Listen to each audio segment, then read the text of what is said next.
Well, I'm Thubten, and this is Michael, and we are the founders of Startup Weekly, and you can find us at startupweekly.com or startupweek.ly, whichever you prefer. And we started Startup Weekly just a few months ago, so we qualify as a startup ourselves, and thought it would be interesting and fun to do a self-interview. And my experiences with startups go back to the mid-90s, and I've been in technology and non-tech startups, hardware, software, services, and have enjoyed my experiences for the most part, learned a lot, and was excited when Michael decided to join me to create Startup Weekly and help get the interesting stories that entrepreneurs have to share with the rest of the world. The really inspiring stories of overcoming great obstacles, and we could probably do a reality show around it if the gods smile on us. But it's a very interesting space to be in, and we're very excited to present the stories of startup founders to the world on our blog, Startup Weekly. And my name is Michael Coates. My background is I am a business broker, a serial entrepreneur, I guess, in some ways. Previously, I co-founded an advertising agency, so I was an advertising executive. And before that, many, many moons ago, I was a software programmer. We didn't even call them coders nowadays, but it has no relevance to today, so I really have no technical background. When Thubten came up with this idea, and it was his idea originally, to do a blog to follow startups and their founders and what made them tick, I got extremely excited, because what we're trying to do is present to you, the startup founder, education and inspiration. Education to help increase your success rate or lower your failure rate, it amounts to the same thing, and then inspiration for the times that you need to have somebody help you put one foot in front of the other, which we all need. Thubten and I need that as well. Startups are not easy. If they were, everybody would do them, and it wouldn't be nearly as much fun. But this so far has been an incredible journey, even just the first couple of steps, in how rich an environment you can be in when you deal with these people, of which you're one, and we welcome you to join us.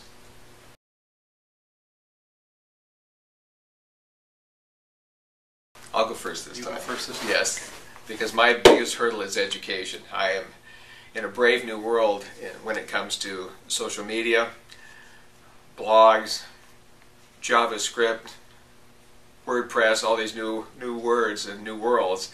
I come from a very traditional business background, and melding that with the newer technology has been a lot of fun. But again, Thubten has been the leader when it comes to the technical side, and I enjoy learning. I really do. But that's the big hurdle for me at present.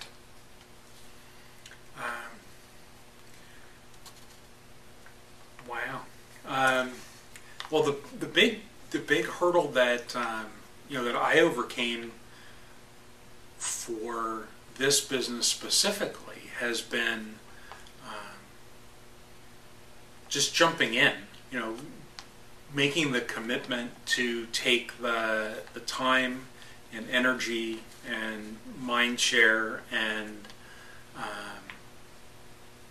mostly time to devote to this, and the resources to devote to this, and deciding to not focus only on my primary business. And for you, it's also a distraction, I'm sure, as well. So we need to make sure it's a worthwhile distraction. And for entrepreneurs who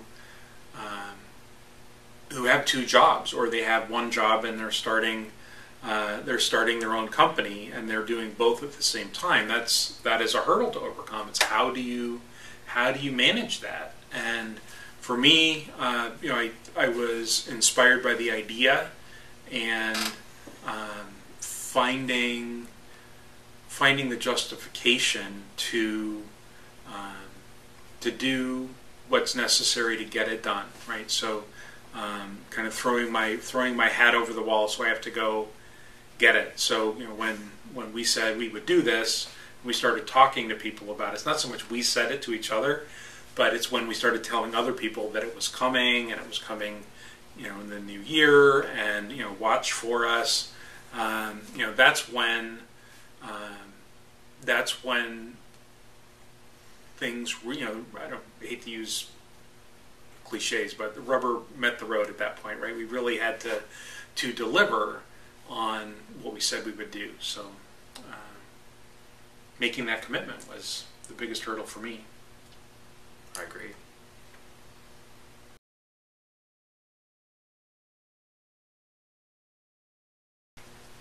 You may go first? You should go first again.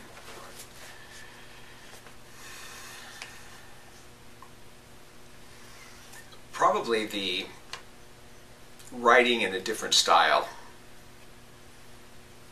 Learning to write in short blips, but still have substance. In fact, if anything, much more substance than style. Really getting to the kernel of why are we talking to this person? Why should anyone else want to watch their interview? What do they have to gain? Why would any founder take 15 or 20 minutes of their time to pay attention to this interview? What are they going to learn out of it, or what are they going to get out of it? And it's not a problem with coming up with enough. It's paring it down to try and get 2 or 3 paragraphs of, this is why you should see this. You have to. If you have a startup business, here's what you're going to learn from this person. Pay careful attention to this. Hear what they say about overcoming this hurdle, dealing with venture capitalists, learning to protect their intellectual property. There's specific things to get out of it, and putting them in a good order has been a real education process for me, and it's self-taught to a large degree, but hopefully I'll get better. But to me, that's been tripping. I have to write things quite a few times to get it to come out correctly, or what I hope is correct. It's probably more accurate. I don't have to edit too much of Michael's content. You're very kind. Which is a good thing. So for me, the biggest trip up has been the technology of it. I haven't produced videos in the past for mass consumption. I don't have the technical chops. I don't know enough about video and audio production. So to commit to producing at least one YouTube video a week, was a big commitment. And getting the technology right, which still isn't quite the way we want it, has been the biggest trip up for me.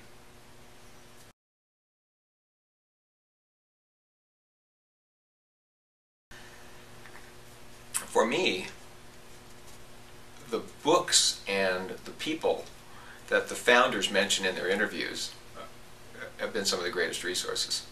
My partner's been a great resource too, because even though I don't touch the technology, when Thubten explains, this is why we're doing this, this is the reason why, you can see why it didn't come out correctly, so we have to change this.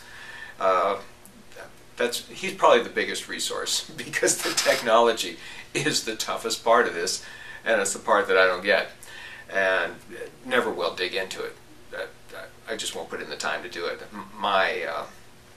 My areas of the blog are another ones. I do different things. I'll never get deep in the technology, but Thubten's been the greatest resource. And the second, it's all the people names and all the books that these founders read and swear to that I'm now picking up and reading and understand why. And they've been tremendous resources for me. Just absolutely tremendous. So our own blog is helping us build our own blog. My greatest resource is startupweekly.com. There you go. Tune in. That's what I wanted to hear you say. So, not to disclude anything that you just said. For me, the biggest resource above and beyond the founders and the books and materials that they mention and the introductions that they make in their interviews and discussions with us would have to be Startup Weekend. The breadth of experience within the Startup Weekend organization has been huge, and people that we've met through Startup Weekend have been critical to the early success of our endeavor. And I definitely would not have endeavored, right? So I would not have decided that this is a good thing to do if I hadn't been involved in Startup Weekend. That's a good point. So go Startup Weekend. You can find out more at startupweekend.org.